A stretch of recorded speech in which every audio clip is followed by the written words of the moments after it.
जय हिंद साथियों, आप सभी का कंपटीशन कम्युनिटी के इस ई लर्निंग प्लेटफॉर्म पे मैं इशार अहमद करंट अफेयर के साथ फिर से पुरजोर स्वागत करता हूं। साथियों, हम पढ़ रहे हैं करंट अफेयर की ये श्रृंखला कंटिन्यूअसली। तो जो बच्चा पहली बार इस वीडियो को देख रहा है तो मैं उससे निवेदन करूंगा कि अगर उसको पिछले 6 महीने का या पिछले 4 महीने का करंट अफेयर चाहिए तो वो स्टार्ट से वीडियो देखे ताकि उसका सारा पोर्शन कंप्लीट होता जाए। और हर बार की तरह इस बार भी मैं आप लोगों को बोलना चाहूँगा कि आशा करता हूँ मैं कि आप अपनी प्रतियोगी परीक्षा की तैयारी ज़ोरों शोरों से और साथ में एक युद्ध स्तर पे कर रहे हैं। साथियों, करंट अफेयर हमारे लिए बहुत ही इम्पोर्टेंट हो जाता है। साथ ही साथ जो स्टैटिक पोर्शन है जो कि वनडे एग्जाम में सीधा सीधा पूछ देता है वो भी हमारे लिए बहुत ही प्रमुख हो जाता है। तो साथियों, अपनी जो तत्परता है इसी प्रकार से बनाए रखें और वीडियो को ज़्यादा से ज़्यादा शेयर करें ताकि समाज का वो हर अंतिम व्यक्ति जो कि बेहतर तरीके से अपनी तैयारी करके एक सरकारी नौकरी प्राप्त करना चाहता है उस तक ये पहुंच सके। चाहे वो एसएससी हो, चाहे वो रेलवे हो, चाहे वो बैंकिंग हो, चाहे वो व्यापम का एग्ज़ाम हो, उसमें वो सफल हो सके। क्लियर है? चलिए अपना पहला प्रश्न चालू करते हैं जो कि इस प्रकार से है। पहला प्रश्न आपके स्क्रीन के सामने ये रहा। दूधगाड़ू बटर फेस्टिवल किस राज्य में मनाया जाता है? तो साथियों, दूधगाड़ू बटर फेस्टिवल अगर देखा जाए तो आपका भाद्रपद की संक्रांति में देख सकते हैं आप। भाद्रपद की जो आपकी संक्रांति में इसे मनाया जाता है उत्तरकाशी क्षेत्र में, मतलब उत्तराखंड का ये फेस्टिवल है जो कि हमारे कला और एवं संस्कृति से संबंधित जितने भी जो आपके क्या बोलते हैं प्रश्न पूछे जाते हैं उसके लिए महत्वपूर्ण हो जाता है। ठीक है, तो देख सकते हैं आप कि कहाँ बनाया जाता है, उत्तराखंड में। उत्तराखंड में ऐसे ही जिस जिस राज्यों की मैं मतलब आपसे परिचय कराता रहूँगा, जिन जिन राज्यों की, उन सभी राज्यों से जो स्टैटिक पोर्शन होगा उसे भी हम साथ में कवर करते जाएंगे अपने करंट अफेयर में। तो आप देख सकते हैं स्क्रीन में कि उत्तराखंड में और कौन कौन से उत्सव मनाए जाते हैं। तो हरिद्वार में देखोगे कुंभ मेला मनाया जाता है, भौटीला और हरेली उत्सव मनाया जाता है। ठीक है, हरेली जो है वो छत्तीसगढ़ में मनाया जाता है। ठीक है, उसके बाद है आपका कांगडली महोत्सव और फूलदेई महोत्सव। ये संबंधित किससे है? अगर आपके प्रश्न में पूछ देता है वनडे एग्जाम में तो कहाँ से है? तो उत्तराखंड से। क्लियर?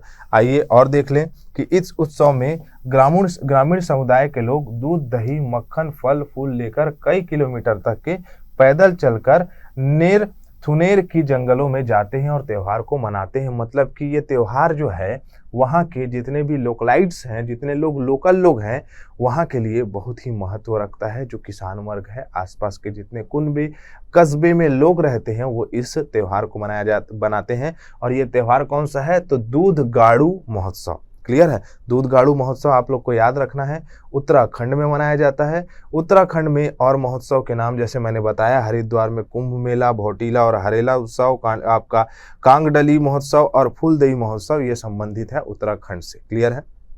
समझ में आ रहा है ना? उत्तराखंड से साथियों हमारा प्रश्न पूछता है आपका पासेस से, दर्रे से प्रश्न पूछता है, जो कि हिमालय जब हम पढ़ते हैं तो अपन जानते हैं इसको कि ये दर्रे जैसे कि आप देखोगे मानाला है ना, या माना दर्रा या पास, समझ रहे हो? उसके बाद आ जाता है यहाँ नीति। ठीक है, नीति ला भी कहा जाता है इसे। ला का तात्पर्य जो है वो पास से है, दर्रे से है। ठीक है, नीति दर्रा। और आपका लिपू लेख, कौन सा? लिपू लेख दर्रा। ठीक है, तो आप इसे याद रख सकते हैं उत्तराखंड से संबंधित। तो उत्तराखंड से संबंधित इंपॉर्टेंट चीज़ें हमने कवर कर ली और स्टैटिक पोर्शन है जिसको आप स्क्रीनशॉट ले सकते हैं और पढ़ सकते हैं। क्लियर है? चलें आगे बढ़े। आइए, अगला प्रश्न है साथियों, चर्चा में रही खिलाड़ी अंतिम पंघाल। याद रखिएगा, अंतिम पंघाल नाम से ये लग रही है कि अंतिम दम लगाने वाली ये हमारे देश की जो है बहुत बड़ी खिलाड़ी है। अंतिम पंघाल का संबंध किस खेल से है? तो मैं आप लोगों को बता दूं कि हाल ही में आयोजित कुश्ती चैंपियनशिप जो कि कहाँ हो रहा था, आप देख सकते हैं यहाँ कि भारतीय कुश्ती खिलाड़ी अंतिम पंघाल जॉर्डन में खेले जा रहे 46th अंडर 20 विश्व कप चैंपियनशिप में 53 किलोग्राम भार में ये जो है स्वर्ण पदक जीती है। इसके साथ पहलवान सविता ने भी 62 किलोग्राम में जीता है स्वर्ण पदक। तो अंतिम पंगाल कौन से खेल से संबंधित है? कुश्ती खेल से संबंधित है। और जो है इन्होंने अंडर 20 विश्व कप में जो है 53 किलोग्राम में जो है पदक जीता है। और कौन सा पदक जीता है? तो स्वर्ण पदक जीता है। याद रखना साथियों, कहाँ है स्वर्ण पदक? यहीं कहीं होगा। कहाँ है भाई? होगा ना यहीं कहीं। ये रहा स्वर्ण पदक। क्लियर? चलें आगे। आइए अगला प्रश्न है साथियों हमारा, भारत का पहला ग्राम एटलस किस राज्य में लॉन्च किया गया है? सबसे पहले तो ये पता होना चाहिए कि आखिरकार ये ग्राम एटलस है क्या। मैं आप लोग को बताना चाहूंगा कि जैव विविधता, बायोडाइवर्सिटी से रिलेटेड सारी जानकारियों को प्रदत्त करने के लिए या सारी जानकारी को प्राप्त करने के लिए, उसकी जानकारी हमको जानने के लिए जो है गोवा सरकार ने जो है आपका भारत का पहला ग्राम एटलस जो है वो अपना तैयार किया है। पहला ग्रामीण एटलस है ये। देख सकते हैं आप कि गोवा के मुख्यमंत्री प्रमोद सावंत गोवा में आपका मायम गांव का जैव विविधता पर आधारित ये एटलस जारी किया है। और जैव विविधता मतलब क्या होता है? बायोडाइवर्सिटी।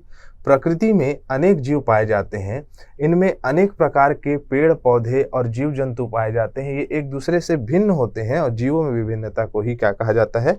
जैव विविधता, बायोडाइवर्सिटी। जैसे कि अगर हम देखें तो हम उत्तर भारत की बात करते हैं। उत्तर भारत का इस प्रकार से हम नक्शा बना लेते हैं जहां से अधिकतर स्टैटिक पोर्शन से प्रश्न पूछा जाता है। ये हो गया सिक्किम और ये हो गया आपका कौन सा? अरुणाचल प्रदेश वाला क्षेत्र। ठीक है, देखना साथियों थोड़ा समझ के। इसमें जो है ये वाला भाग मान के चलिए आपका पश्चिमी हिमालय वाला क्षेत्र है और ये वाला भाग जो है आपका कौन सा है? पूर्वी हिमालय वाला क्षेत्र है।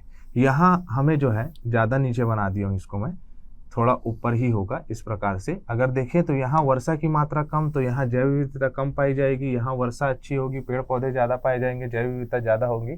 इस प्रकार से बायोडाइवर्सिटी को हम पर्यावरण में आकलन करते हैं और बायोडाइवर्सिटी से बहुत सारे प्रश्न आते हैं। तो याद रखिएगा बायोडाइवर्सिटी की परिभाषा, बायोडाइवर्सिटी से प्रश्न पूछे जाते हैं। और गोवा में पहला क्या चालू किया गया है? ग्राम एटलस। क्लियर? आगे बढ़े। आइए अगला प्रश्न है हमारा, 9वां महिला फीफा फुटबॉल विश्व कप 2023 किसने जीता? देखो भाई समझना बात को ना। लास्ट टाइम मैंने वीडियो में बताया था कि इस महिला फीफा विश्व कप को कहाँ आयोजित किया जा रहा था, कहाँ आयोजित किया जा रहा है। तो मैंने बताया था कि ऑस्ट्रेलिया और न्यूजीलैंड में इसे आयोजित कराया जा रहा है। और स्पेन ने जो है इस महिला फीफा फुटबॉल विश्व कप को जो है जीत लिया है। तो स्पेन आपका क्या हो जाएगा? A for apple N A Spain.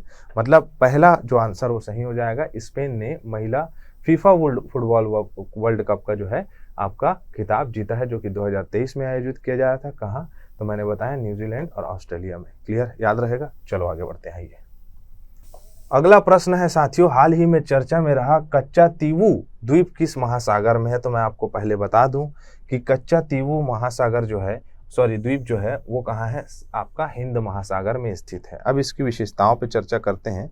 दरअसल साथियों भारत और श्रीलंका के बीच, इस द्वीप के बीच बहुत सारे विवाद है, लेकिन उसे हम आगे में पढ़ेंगे। तो आपको पहले ये पता होना चाहिए कि हिंद महासागर में स्थित है। हिंद महासागर देख सकते हैं स्टैटिक पोर्शन, हिंद महासागर में स्थित कच्चातीवू द्वीप में का जिक्र प्रधानमंत्री नरेंद्र मोदी द्वारा भाषण में किया गया था। 25 से 30 किलोमीटर दूर है किससे? तो हमारे पास जो है आपका रामेश्वरम द्वीप है। अगर मैं बात करूं, आपको दिखाता हूं मैं एक नक्शा बना के, नक्शे में हम इसकी चर्चा कर सकते हैं। थोड़ा डिजाइन कर लेते हैं। सबसे पहले नक्शा, पेन चेंज कर लेते हैं। देखो भाई, जैसे कि हमारे पास भारत का एक मैप है, इस प्रकार से मानते हैं। तो भारत का मैप सबसे पहले हमने बना लिया अपने सुविधा के अनुसार, है ना। और यहाँ है आपका श्रीलंका। अब यहाँ है हमारे पास रामेश्वरम द्वीप पास में। इससे 25 से 30 किलोमीटर की दूरी में श्रीलंका के आधिपत्य में है ये कच्चातीवू द्वीप, जो मैंने कहा, है ना। द्वीप का नाम क्या बताया मैंने कि आपका कच्चातीवू द्वीप जो है वो कहाँ स्थित है? श्रीलंका के करीब है। और भारत और पाकिस्तान बोलता हूँ भाई, आपका श्रीलंका के बीच हमेशा इसके बीच में विवाद रहता है और बातचीत चलते रहती है। सब मतलब आपका राजनीतिक रूप से उपयोग करते रहते हैं। और अगर मैं बात करूं कि भारत और श्रीलंका को कौन सा भाग अलग करता है, तो इसे याद रखना है आपको, पाक स्ट्रीट या पाक जल डमरू मध्य, पाक जल डमरू मध्य द्वारा ये अलग होता है, इंग्लिश में पाक स्ट्रीट कहा जाता है इसे। क्लियर है साथियों? ठीक है, तो इतना आप याद रख सकते हैं। और स्टैटिक पोर्शन अगर हम पढ़ना चाहें तो वर्ष 1921 में श्रीलंका ने कच्चतवी द्वीप को श्रीलंका का अधिकार होने की घोषणा की, जिसके बाद यह श्रीलंका से भारत के मध्य में स्थित है। 1974 में इंदिरा गांधी श्रीलंका के तत्कालीन प्रधानमंत्री जो थे, ठीक है, श्री माओ भंडार नायके के बीच में समझौता हुआ था। और बहुत सारी कहानी है जिसे आप क्या कर सकते हैं, स्क्रीनशॉट ले सकते हैं और इसको पढ़ सकते हैं आराम से। क्लियर है? और देखिए, हम हिंद महासागर में अगर द्वीप की बात करें तो हिंद महासागर द्वीप में आपका मेडागास्कर द्वीप है, अफ्रीका से अलग होके, ठीक है, अफ्रीका से अलग हुआ था जब इंडियन प्लेट जो है किधर उत्तर की ओर खसका था। ठीक है, कॉन्टिनेंटल डेप्थ थ्योरी में हम इसको पढ़ते हैं। रियूनियन आइलैंड है, ठीक है, मालदीव है, वार्नियो द्वीप है, तो इसे याद रखना है आपको। क्लियर? आगे बढ़े, चलो। अगला प्रश्न है, मालाबार युद्ध अभ्यास का आयोजन किस शहर में किया जा रहा है या किस देश में किया जा रहा है, सॉरी, किस देश में किया जा रहा है? तो बता दूं मैं आपको, ऑस्ट्रेलिया के सिडनी में इसका आयोजन किया जा रहा है। कार्ड देशों के बीच में ये मालाबार युद्ध अभ्यास होता है। सबसे पहले देखें तो 1952 में भारत और अमेरिका ने मिलकर इसकी शुरुआत की थी। ठीक है, ये क्या है, एक नौसैनिक युद्ध अभ्यास है। अगर हम बात करें कि किन किन देशों के बीच में आयोजित किया जाता है तो मैं आप लोगों को बताऊंगा, भारत, जापान, अमेरिका, ऑस्ट्रेलिया, इन लोगों के बीच में इसे किया जाता है। तो हमने क्या क्या जान लिया, मालाबार युद्ध अभ्यास का आयोजन किस देश में किया जा रहा है, तो ऑस्ट्रेलिया में।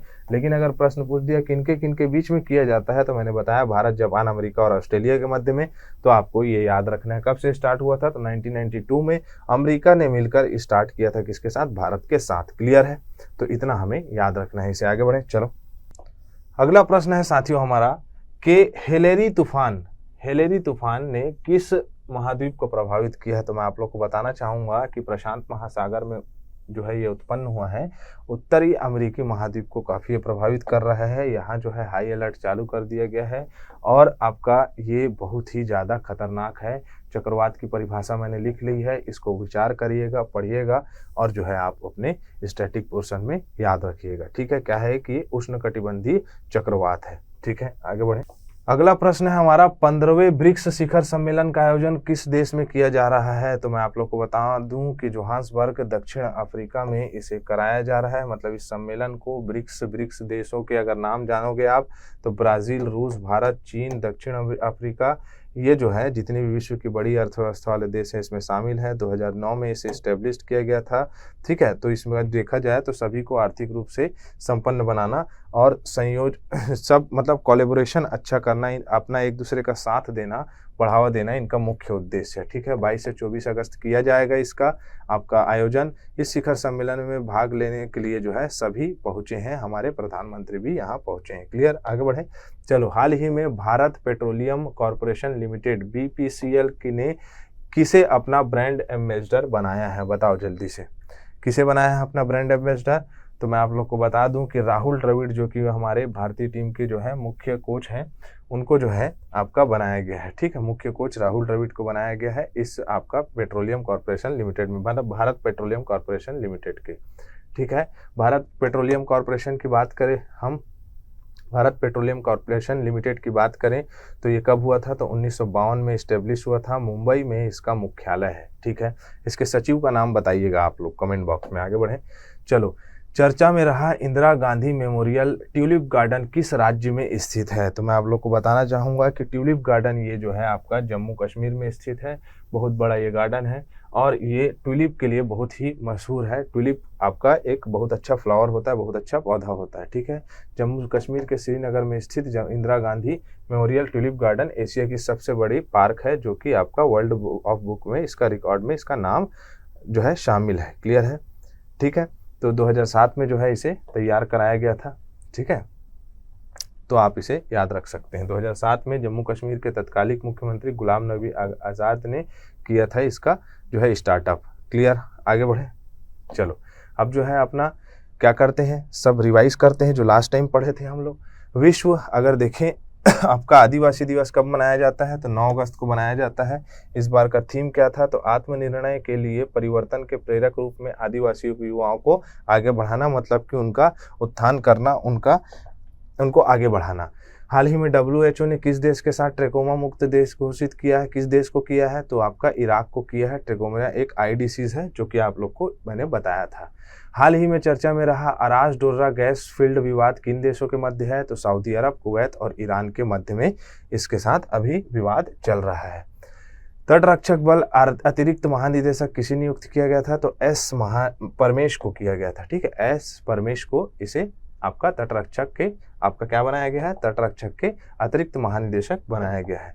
आगे बढ़े, हाल ही में IIT रुड़की और भारतीय भूवैज्ञानिक सर्वेक्षण के वैज्ञानिकों ने किस राज्य में लंबी गर्दन वाले पौधे खाने वाले डेक्रियोसॉरिड डायनासोर के सबसे पुराने जीवाश्म अवशेषों को प्राप्त किया है, तो राजस्थान में यह है। क्लियर। 77वां स्वतंत्रता दिवस का थीम क्या था, तो नेशन फर्स्ट ऑलवेज फर्स्ट इसका थीम था। क्लियर है। ऐसे कौन से प्रधानमंत्री थे जो सबसे ज्यादा लाल किले में खड़े होकर झंडा फहराए हैं, तो जवाहरलाल नेहरू ये भी कराया था। इसरो के पहले सोलर मिशन का नाम क्या है, तो आदित्य L1, याद रखना है इसको। क्लियर। अगला, विश्व एथलेटिक्स चैंपियनशिप का आयोजन कहाँ किया जा रहा है, तो बुडापेस्ट हंगरी में किया जा रहा है। क्लियर। सर्वाधिक बार भारत में किस प्रधानमंत्री ने लाल किले में देश को संबोधित किया था, तो जवाहरलाल नेहरू जी ने 17 बार, इंदिरा गांधी जी 16 बार और हमारे प्रधानमंत्री वर्तमान के वो 10वीं बार उनका था। क्लियर है, देख सकते हैं आप यहाँ लिखाया है। आगे बढ़े, अगला है हमारा प्रो पंजा लीग का पहला खिताब किसने जीता है, तो कोच्चिकडी ने जीता था, जो कि मैंने लास्ट टाइम बताया था। ठीक है साथियों, तो यहाँ हमारा सत्र कंप्लीट होता है। इस वीडियो को ज़्यादा से ज़्यादा शेयर करें और अपने वनडे एग्जाम की तैयारी को बेहतर से और बेहतर बनाएं। इसी के साथ मैं इजाज़त चाहूँगा। जय हिंद, जय भारत। अगर आप चाहते हैं अपने कैरियर को एक नई दिशा देना और सुनहरे भविष्य को साकार करना, तो जुड़िए कंपटीशन कम्युनिटी के साथ। आज ही हमारे वेबसाइट के कैरियर पेज पर विजिट करें अथवा डिस्क्रिप्शन बॉक्स पर दिए गए लिंक पर क्लिक करें। हमेशा आपके साथ टीम कोको।